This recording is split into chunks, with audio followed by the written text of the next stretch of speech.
이 시간 우리가 함께 읽은 본문에서 하나님의 나라를 실현하시는 예수님이라는 제목으로 하나님의 말씀을 전하도록 하겠습니다.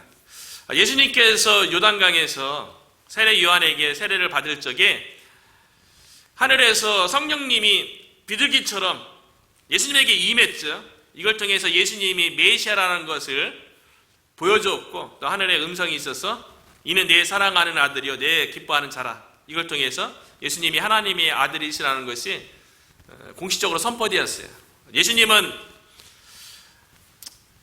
세례를 통해서 메시아이자 하나님의 아들로서 사역을 시작한 거죠. 예수님이 메시아 사역을 시작하는데요, 예수님께서 이 메시아 사역이 세상 나라 가운데 세상을 구원하기 위해서 오신 분이 아니라는 것을 예수님이 세례 이후에 광야에 나가서 40일 금식하시고 마귀에게 시험을 당하시고 승리하는 모습을 통해서 예수님께서 메시아로 오셔서 이 땅에 하나님의 나라를 세우는 이 사역이 영적인 사역인 것을 보여준 거죠. 그리고 예수님께서 세우시는 하나님의 나라는 예수님이 왕으로 다스리는 나라라는 것을 보여준 거예요. 예수님이 오시기 전에 마귀가 이 세상 가운데서 공중 권세 잡은 자로서 이 세상 가운데 세상 풍조를 가지고 왕 노릇을 했었죠. 그런데 예수님께서 그 마귀를 이기심으로 인해서 마귀의 왕 노릇은 거짓 왕 노릇이고 이 땅에 참된 왕이 왔음을, 참된 하나님의 나라가 시작되었음을 보여주신 거예요. 그래서 예수님께서 마귀에게 승리했을 적에 천사들이 예수님을 수종들었죠. 그리고 예수님께서 이제 메시아로 하나님의 나라가 시작된 것을 갈릴리 지역에서 처음으로 사역을 시작하면서 예수님께서 선포하셨어요. 회개하라, 천국이 가까웠느니라. 회개를 통하여서 하나님의 나라가 시작되어지고 회개를 통하여서 하나님의 나라가 이루어진다고 예수님께서 갈릴리 지역에서 선포하신 거죠. 이 회개를 통하여서 하나님의 나라에 들어갈 수 있음을 선포하는 걸 통해서요, 그 갈릴리 지역에 있는 죄와 사망의 그늘에 앉은 자들이 복음의 빛을 통해서 하나님의 백성이 되는 거예요.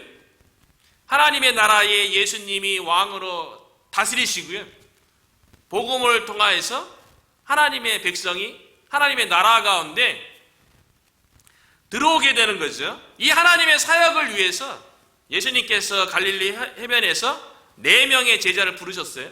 그 제자가 베드로와 안드레, 야고보, 요한, 이들과 더불어 예수님이 메시아로서 하나님의 나라를 이 땅 가운데 세우는 그 일에 제자들이 함께하게 된 거죠. 예수님께서 하나님의 나라를 세우는 데 있어서 그 첫 번째 지역이요, 갈릴리 지역이라는 게 놀라운 거예요. 왜냐하면 이스라엘의 종교 중심지가 어디였냐면, 이스라엘의 하나님을 예배하는 곳이 어디였냐면 예루살렘이었거든요. 그리고 구약 성경에 하나님께서 일하셨던 수많은 도시들이 있는데 그 모든 도시들을 제하고, 예루살렘을 제하고 누구도 알지 못하는 이방인 지역인 갈릴리 지역에서 예수님께서 하나님의 나라를 시작했다는 거예요.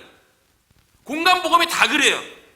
공간복음은 예수님께서 하나님 나라의 사역을요, 메시아로서 이루어가는데 그 중심지가 갈릴리 지역이었다는 거예요. 유대 지역이나 예루살렘 지역이 아니라 그 당시 이방인의 지역이었던 갈릴리에서 예수님께서 하나님의 나라를 시작했다는 거죠. 그래서 공간복음은요, 예수님의 생애가 한 1년 반 정도 돼요. 대부분의 사역이 다 갈릴리에서 사역이 이루어지고요, 마지막에 6월절 지키기 위해서 예루살렘에 방문하셔서 그때부터 일주일간 고난당하시고 십자가 못 박혀 죽으시고 부활하시는 걸로 공간복음은 마무리되어져요. 그렇기 때문에 예수님의 십자가 부활 사건 이외에 예수님의 하나님의 나라에 관련된 모든 사역들은 대부분 다 갈릴리 지역에서 이루어졌다는 거예요. 그래서 우리가 읽은 마태복음 4장 23절을 다시 보면요, 예수께서 온 갈릴리에 두루 다니사 그들의 회당에서 가르치시며 천국 복음을 전파하시며 백성 중에 모든 병과 모든 약한 것을 고치시니, 이렇게 되어 있는데요, 먼저 예수님께서 온 갈릴리를 두루 다니셨다고 얘기하고 있어요. 갈릴리는요, 오늘날로 치면 어느 정도 될까요? 카오니보다 조금 크고 한국으로 치자면 한 도 정도 되는 그런 지역을 묶어서 갈릴리라고 이야기해요. 마태복음 4장에 보면 이 갈릴리에 이렇게 여러 도시들의 이름이 나오는데, 뭐 예수님이 생활하셨던 고향은 베들레헴이지만 또 요셉의 아들로서 목수로서 생활한 곳은 나사렛이죠. 나사렛도 나오고 가버나움도 나오고 벳세다, 스불론, 납달리, 이런 지역이 다 갈릴리에 포함된 도시예요. 역사가 요세푸스에 의하면 예수님 당시 갈릴리라는 그 지역에 45개의 도시가 있었다고 기록하고 있고요. 유대인의 책이죠, 탈무드에는 갈릴리 지역에 63개의 도시가 있었다고 기록하고 있어요. 그러니까 갈릴리 안에 여러 도시들이, 수많은 도시들이 있는 거죠. 그런데 예수님께서 회개하라 천국이 가까웠느니라, 메시아로서 하나님의 나라를 실현하는 데 있었어요. 예수님께서 온 갈릴리 지역을 두루 찾아 다니셨다는 거예요. 갈릴리 사람에게는요, 이것 자체가 복음인 거예요. 이것 자체가 기쁜 소식인 거예요. 왜냐하면 예수님이 회개를 통해서 하나님의 나라를 선포했고 예수님이 하나님의 아들 메시아라는 것을 갈릴리 지역에서 처음으로 선포한 거예요. 그 기쁜 소식을, 그 복음을 갈릴리 사람들이 처음 듣고 그 메시아여 하나님의 아들이신 예수님을 통해서 하나님의 백성이 되고 하나님의 나라에 들어갈 수 있는 길이 열린 거거든요. 이 갈릴리 사람들에게 왜 놀라운 소식인지 그 당시 상황을 보면요, 예수님 오시기 전까지 거룩하신 하나님을 만나는 곳은 어디라고 생각했습니까? 유대인들은 다 예루살렘에 가서 성전에서 제사를 통해서 하나님 앞에 나갈 수 있다고 생각했어요. 왜냐하면 하나님은 거룩하신 분이고 모든 인간은 죄인이기 때문에 성전에 들어가서 제단에서 내 죄를 대신 희생되어진 희생제물을 드려서 내 죄를 용서받아야지, 거룩하신 하나님 앞에 나아가서 제사를 드리고 거룩하신 하나님을 볼 수 있는 거죠. 그런데 예루살렘이 아니에요. 하나님의 나라가 시작된 게 복음이 선포되어서 하나님을 만날 수 있는 그 곳이 갈릴리가 되었다는 거예요. 갈릴리 사람들에게는 이게 복음인 거예요. 그 당시 소외된 사람들에게 예수님께서 제일 먼저 회개를 통해서 하나님의 백성이 되고 하나님의 나라에 들어갈 수 있는 그 길을 보여줬다는 거죠. 요한복음 4장에 보면 예수님께서 사마리아로 통행해야 하겠는지라, 유대인들은 기본적으로 우리가 잘 알고 있는 것처럼 사마리아 지역으로 통과하지도 않고 사마리아인과 상종하지도 않죠. 그런데 예수님께서 구원받을 한 영혼이 있기 때문에 수가성 여인을 찾아갔어요. 야곱의 우물가에서 만났죠. 그때 내게 마실 물을 달라라는 대화로부터 시작해서 예수님이 영생하도록 솟아나는 샘물인 것을 보여주니까 이 사마리아 여인이 예수님이 선지자 이상인 것처럼 보인 거예요. 그리고 예수님께서 내 남편을 데리고 오라, 그렇게 얘기하는 걸 통해서 자기가 5번 남편이 있었고 지금은 뭐 그냥 정식으로 결혼하지 않은 같이 동거하는 남자가 있다고 얘기하면서 자기는 남편 없다고 얘기하니까 예수님께서 그 육적인 그 대화를 통해서 다시 영적인 대화를 이끌어가죠. 너에게 남편이 없다고 하는 말이 옳도다. 그렇게 얘기하면서 예수님이 진정한 남편인 것에 대해서, 영적인 남편인 것에 대해서 이야기하는 거예요. 예수님은 늘 그 세상적인 육적인 이야기로 영적인 얘기를 이끌어가서 예수님을 만나게 한 거죠. 그 대화 가운데 사마리아 여인이 예수님이 메시아라는 걸 인식하게 된 거예요. 그래서 예수님을 통해서 메시아를 만났는데 이때 나는 사마리아인데 이제 어디 가서 예배드리지? 자기 자신은 사마리아인으로서 사마리아 성 그리심산에서 사마리아인들은 예배를 드렸거든요. 그동안에요. 근데 예수님을 보니까 메시아인 것 같은 거예요. 그 예수님은 유대인이에요. 유대인은 하나님을 어디서 만난다고 얘기합니까? 예루살렘에 가야지 하나님을 예배할 수 있는 거잖아요. 그러니까 그 당시 사람들은, 유대인들은 예루살렘에서 하나님을 만날 수 있다고 생각했고, 사마리아에서 그리심산에서 예수님을 만날 수 있다고 생각한 거예요. 그런데 예수님께서 자기 자신을 메시아로 알아본 사마리아 여인에게 뭐라고 얘기합니까? 예루살렘도 말고 그리스도도 말고 이제 아버지께 진정으로 예배를 할 때가 되었나니 곧 이때라. 예수님을 만난 때예요. 예수님을 통해서 진정으로 예배드릴 때가 됐다는 거죠. 그래서 예배하는 자가 신령과 진정으로 성령과 진리 안에서 예배할 때가 되었다고 얘기했어요. 그러니까 예수님을 통해서 거룩하신 하나님 앞에 나아가서 예배하게 되었다는 거죠. 예수님을 통해서 거룩하신 하나님을 만나는 거예요.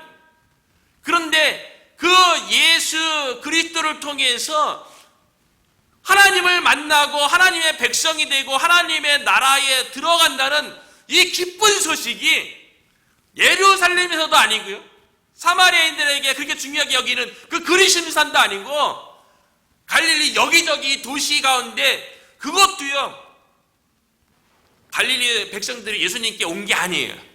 예수님이 찾아갔어요. 사마리아에 두루 다녔대요.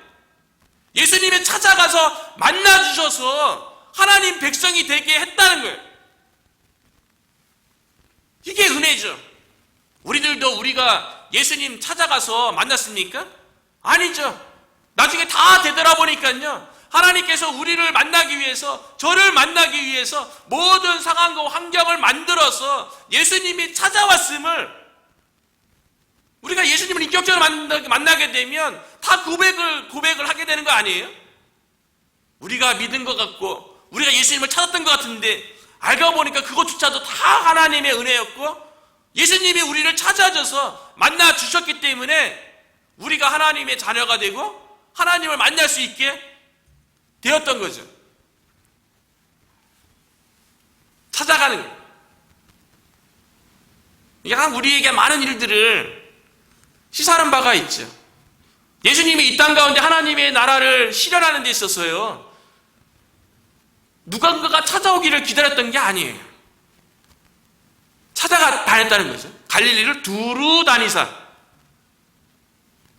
요세포스에 의하면 45개의 도시를요, 탈무드에 의하면 63개의 도시를 예수님께서 일일이 발로 밟으면서 두루 다니면서 죄와 사망의 그늘 가운데 앉아있는, 그 죄와 사망 가운데 있는 그 영혼들을 복음의 빛으로 자유케 하고 빛 가운데로 끌어내서 하나님의 자녀가 되게 했다는 거죠.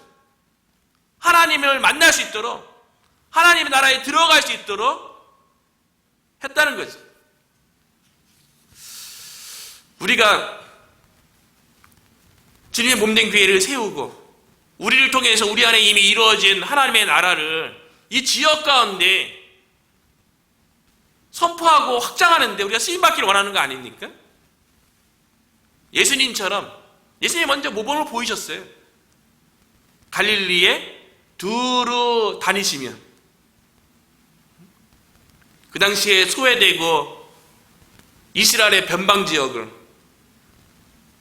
우리도 예수 그리스도의 복음을 들고 이 지역 가운데 소외되고 변방에 있는 복음을 필요한 자들을 우리가 찾아가서 그들 가운데 복음의 빛으로 어두운 가운데에서 나와서 빛 가운데로 하나님의 나라에 들어갈 수 있도록 저와 여러분도 예수님처럼 두루 다니시는 은혜가 있기를 주의 이름으로 축원합니다.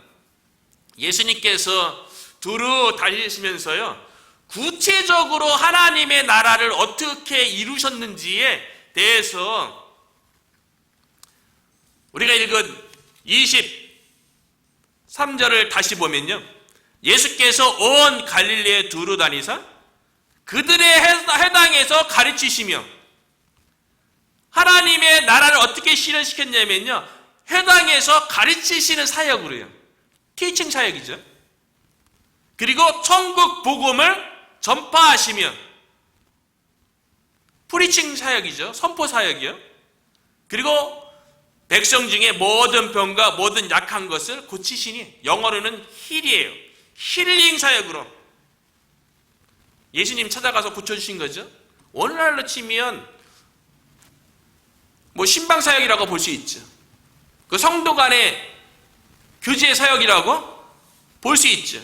이 세 가지 사역을 통해서 갈릴리 지역에 하나님의 나라가 실현되도록 예수님께서 사역하셨다는 거예요. 세 가지 사역이죠. 티칭 사역, 프리칭 사역, 힐링 사역. 첫 번째로 예수님께서 회당에서 가르치시는 티칭 사역을 하셨어요.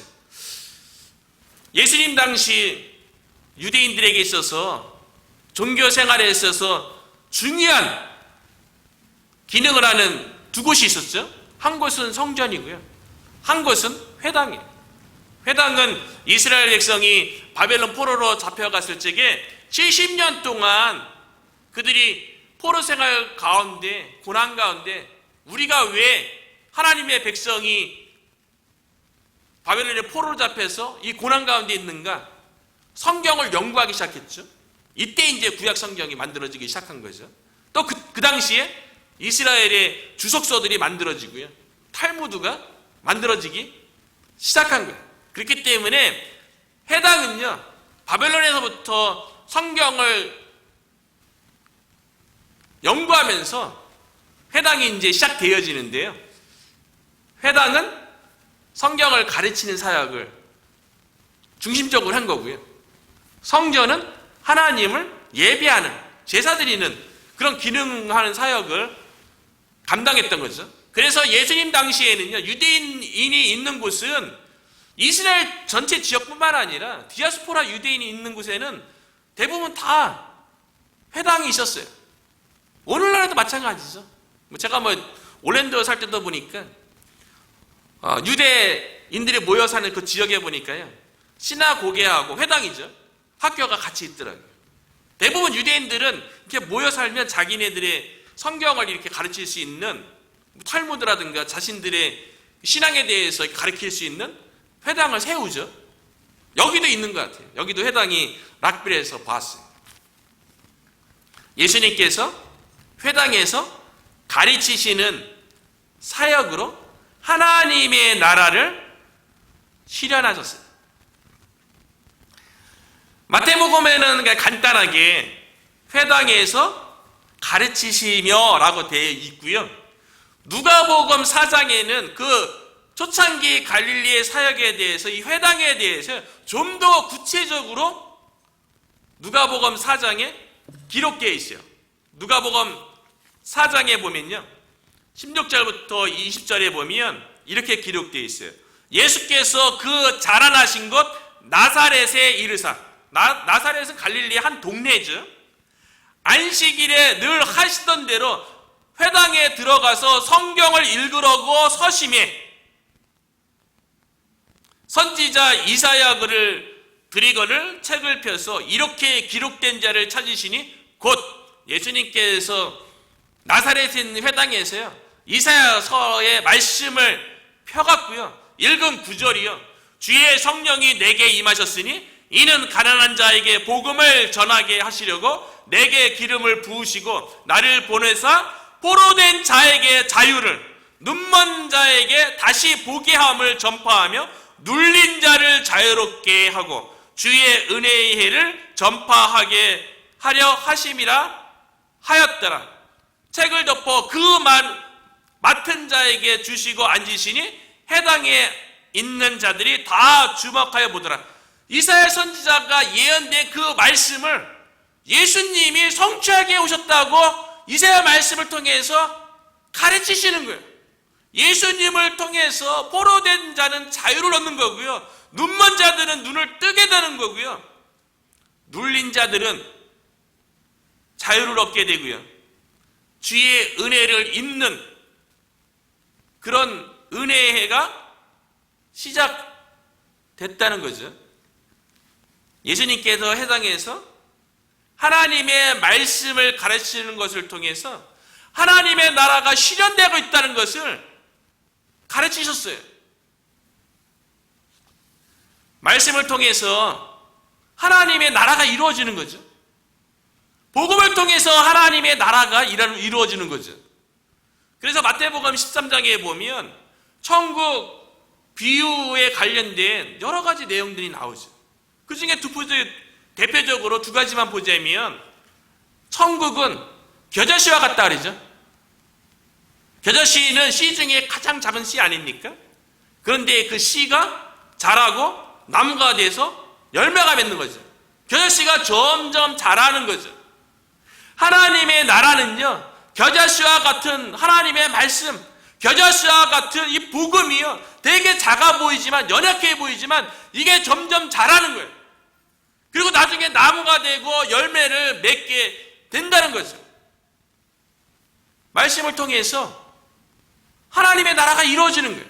우리 가운데 말씀을 통해서 하나님의 나라를 경험하는 거예요. 그리고 천국 비유 중에 씨 뿌린 자의 비유를 통해서요, 그 씨가 뭐겠어요? 하나님의 말씀이죠. 복음이죠.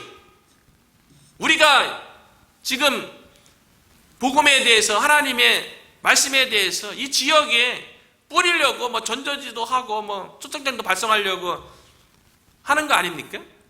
그런데 이게 씨 뿌린 지 비유를 보더라도요, 참 열매 맺는 게 쉽지 않다는 것을 보게 돼요. 씨를 뿌리잖아요. 우리는 그냥 불특수, 준비된 자들에게 그냥 뿌리는 게 아니죠. 불특수 다수에게, 만나는 자들에게, 기회 있는 자들에게 뿌리는 거죠. 그런데 이 씨를 뿌리면요, 이 씨앗이 길가에 뿌려지기도 하고요, 돌밭에 뿌려지기도 하고요, 가시덤불에 뿌려지기도 하고요. 이런 씨앗들은요, 열매를 못 맺는 거예요.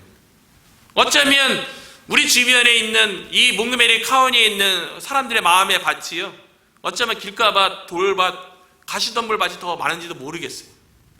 그런데 중요한 거는 씨를 뿌리는 거죠. 복음의 씨앗을 뿌리는 거죠. 그러면 좋은 밭에 뿌려질 때가 있는 거예요. 좋은 마음의 밭에 뿌려지면 이 복음의 씨앗이 열매 맺게 되는데 30배, 60배, 100배 결실을 얻게 된다는 거죠.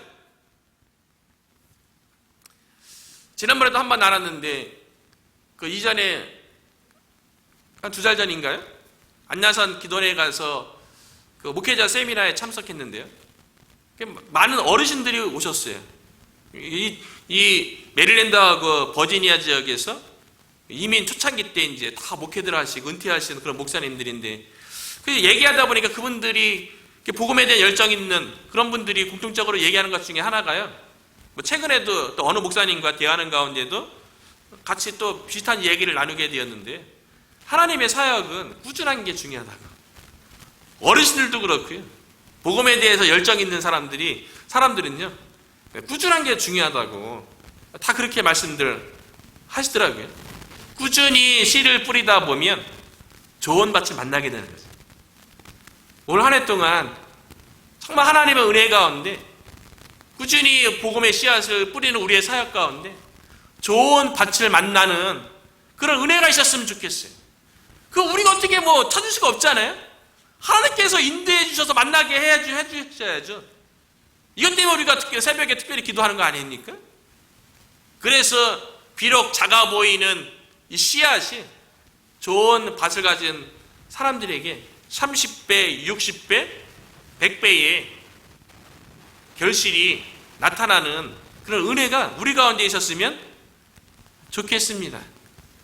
하나님의 나라는요, 말씀의 씨앗, 복음의 씨앗을 통해서 자라고 열매 맺는 것을 통해서 하나님의 나라가 실현되는 거예요.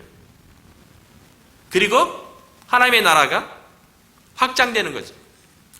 예수님께서 갈릴리 사역 가운데 하나님의 나라를 실현하는 두 번째 방법은요, 천국 복음을 전파하는 거예요.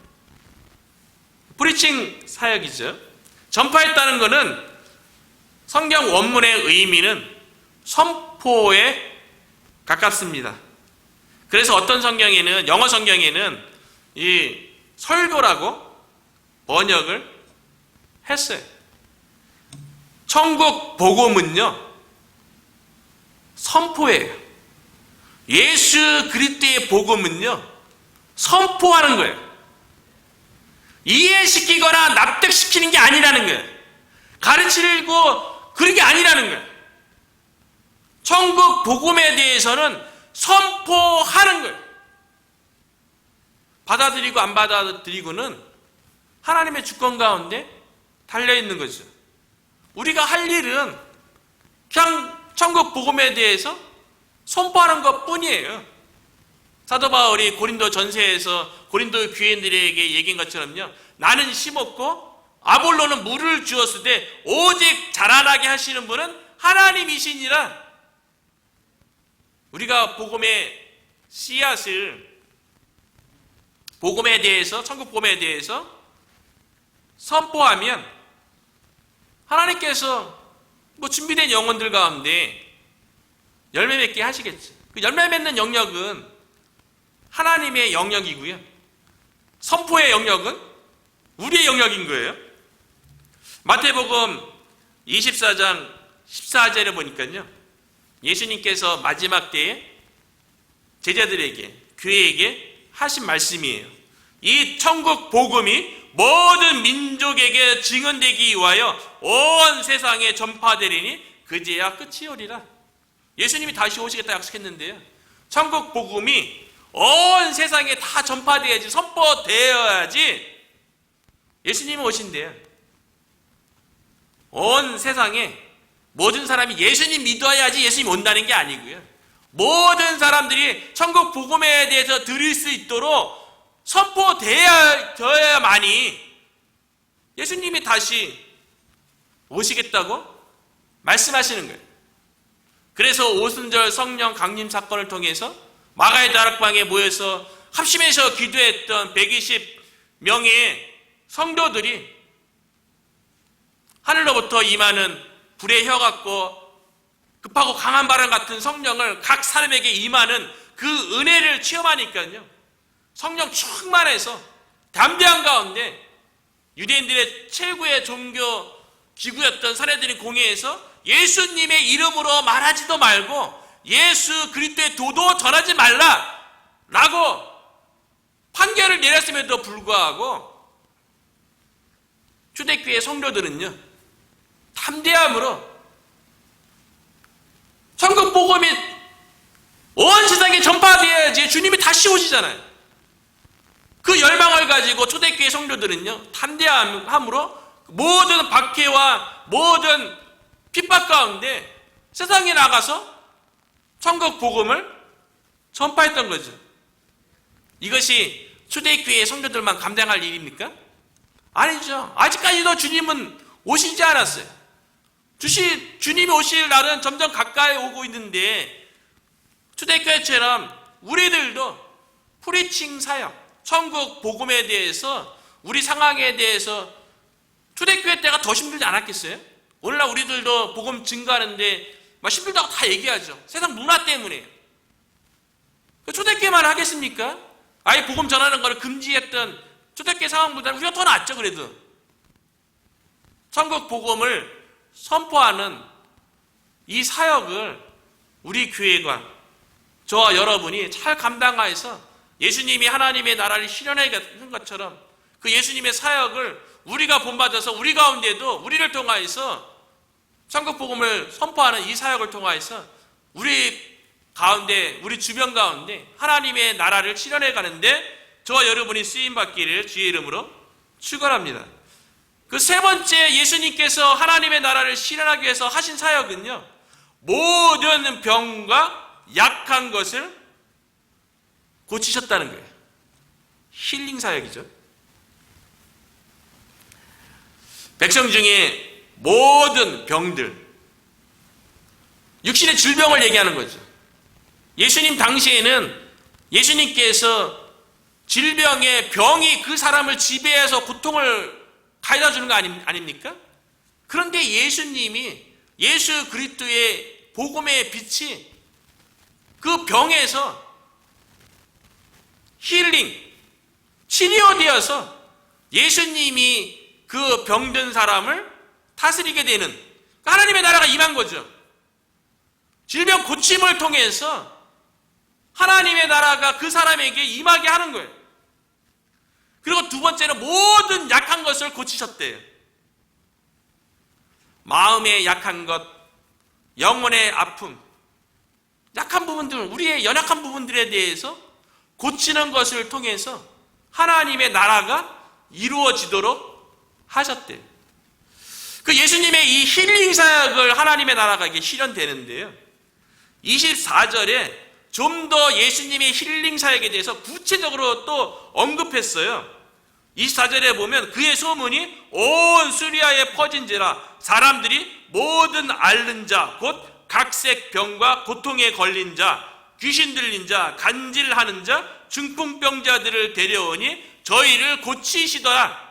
예수님의 힐링 사역에 대해서요, 그 종류별로 구체화했어요. 모든 앓는 자, 모든 앓는 자는 누구를 얘기하는 겁니까? 몸에 질병을 가진 자를 얘기하는 거예요. 모든 앓는 자, 몸이 아픈 자, 마음이 아픈 자, 영혼이 아픈 그 모든 사람을 고쳤다고 이렇게 얘기하면서요, 그 다음에 구체적으로 종류를 구별했는데요. 처음에는요, 각종 병에 걸려서 고통당하는 자, 각종 병에 걸려서 고통당하는 자. 다시 말하면 뭡니까? 몸에 질병 있는 자를 예수님이 고쳐서 그 사람이 병이 다스리는 것이 아니라 예수님이 다스리시는 하나님의 나라가 이루어지게 한 거죠. 질병 고치는 걸 통해서. 그러니까 예수님의 힐링 사역은 눈으로 보게끔 하나님의 나라가 임하는 것을 볼 수 있는 거예요. 왜냐하면 질병이 떠나가고 예수님이 다스리시는 그런 삶을 살기 시작한 거잖아요. 눈에 보이는 하나님의 나라가 임한 거죠. 그리고 그 두 번째 힐링 사역에 대해서는 귀신 들린 자를 언급해요. 육신의 질병을 고치고요. 귀신 들린 자는요, 영혼의 질병 걸린 자죠. 영혼이 망가진 자죠. 그런데 예수 그리스도의 복음을 통해서 자유케 하는 거예요. 더 이상 귀신이 그 사람을 지배하는 것이 아니라 예수 그리스도가 지배하는 하나님의 나라가 귀신 들린 자에게 임하는 거예요. 예수 그리스도를 통하여서 귀신이 떠나가고 귀신 들린 자가 예수 그리스도를 왕으로 받아들이고 하나님의 나라를 경험하게 됐다는 거죠. 이와 같은 일이 오늘날에도 동일하게 이루어지는 줄로 믿습니다. 예수님께서 영혼만 힐링했을까요? 세 번째로 보니까요, 간질하는 자. 간질하는 자는요, 정신이 온전하지 못한 자죠. 정신에 대해서, 정신은 마음이죠. 정신, 마음에 스스로 제어할 수 없는 자들, 예수 그리스도께서 고쳐주셨어요. 이것을 믿습니까? 우리의 정신에 대해서도, 우리의 마음에 대해서도 예수님께서는 고칠 수 있는 분이에요. 하나님의 나라가 임하게 하실 수 있는 분이세요. 그 네 번째는요, 중풍병자들. 내 몸인데 내가 어떻게 통제할 수 없는, 중풍병 걸린 사람들은 내 몸임에도 불구하고 내가 통제를 못하잖아요. 내 자신의 연약함이죠. 예수 그리스도께서 중풍병자를 고치셨어요. 인간의 연약한 몸을 예수님께서 고치셨다는 것이죠. 육신의 질병 고쳐요. 영혼의 질병도 고쳐요. 마음의 정신, 마음의 병도 고쳐요. 육신의 연약함도 다 누가 고칩니까? 예수 그리스도께서 고치시는 사역, 힐링 사역을 통해서 하나님의 나라가 수리아에 있는 그 사람들의 그 병이, 연약함이 다 고쳐지는 걸 통해서 하나님의 나라가 이루어지고 있는 것을 보여준 거죠. 로마서 1장 16절에 보면요, 사도 바울이 이렇게 말씀하셨어요. 내가 복음을 부끄러워하지 아니하노니 이 복음은 모든 믿는 자에게 구원을 주시는 하나님의 능력이 됨이라. 복음을 믿으면요, 구원을 주신대요. 예수님이 갈릴리 지역에서 사역할 적에 수리아 사람들이 와서 힐링으로 그들의 육신의 문제, 영혼의 문제, 정신의 문제, 육신의 약한 모든 문제들이 고침받고 힐링되어져서 하나님의 나라를 경험한 것이요, 그것이 구원이죠. 오늘날에도 복음이 하나님의 능력인 줄로 믿습니다. 복음, 그러면 오늘날에는 많은 사람들이 오해하는 것 중에 하나가, 복음은 단순히 예수님 믿고 영적으로 나중에 천국 가고 이것밖에 생각 안 해요. 그런데 예수님의 사역 가운데서는 단순히 예수님 믿고 천국 가는 것만 언급한 게 아니고요, 우리의 모든 문제에 대해서 고치신 것을 보여줬잖아요. 물론 오늘날 현대 사역 가운데 하나님의 구원은 특별 구원뿐만 아니라 일반 구원도 있기 때문에 우리 주변에 있는 세상 방법을 통해서 그것도 하나님께서 허락하셨기 때문에 하나님의 그런 의술도 사용한다고 볼 수 있겠죠. 그러나 근본적으로 예수 그리스도께서 고치시는 것 아닙니까? 예수 그리스도를 통해서 하나님의 나라가 실현되는 것 아닙니까? 우리가 복음을 통하여서 하나님의 능력을 경험하게 되는, 그래서 하나님의 나라가 우리 가운데, 우리 주변에서 실현되는 것을 보는 저와 여러분이 되시기를 축원합니다. 하나님의 나라가 계속 확장돼요. 갈릴리에서 또 사역 가운데 소문 듣고 수리아는 오늘날 시리아예요. 이스라엘의 위에 있는 지방이죠. 이스라엘 위에 레바논 있고 레바논 위에 시리아 있죠. 25절에 보니까요, 하나님의 나라가 점점 확장되는 것에 대해서 이렇게 기록하고 있어요. 갈릴리와 데가볼리와 예루살렘과 유대와 유단강 건너편에서 허다한 무리가 쫓으니라. 갈릴리에서 예수님의 이 천국 복음 사역이요, 데가볼리 10개 도시라는 그 이름이에요. 예루살렘까지, 이제 더 이상 예루살렘의 성전을 통해서 하나님께 나가는 게 아니라는 거죠. 예수 그리스도를 통해서 하나님의 백성이 되고 하나님의 나라를 경험하게 된다는 거죠. 유대 지역, 요단강 건너편까지, 이방인 지하까지 예수님의 복음 사역이 확장된 것을 우리가 보게 되죠. 예수님은 하나님의 나라를 이 땅에 실현시키기 위해서 오셨어요. 그 하나님의 나라를 실현시키기 위해서 회개하라, 천국이 가까웠느니라, 이 선포로부터 시작해서 회당에서 가르치시고 천국 복음을 선포하시고 우리의 모든 앓는 것에 대해서 고치시는 힐링 사역을 통해서 하나님의 나라가 실현되었고요, 우리 가운데 그와 같은 하나님의 나라의 그 은혜가 충만해서 예수님이 갈릴리에서 복음사역을 감당하는데 이게 이제 수리아 주변으로 요단강 저편까지 유대까지 막 번져갔던 것처럼요. 이와 같은 역사가 우리 가운데도 동일하게 일어나게 되기를 주님의 이름으로 축원합니다.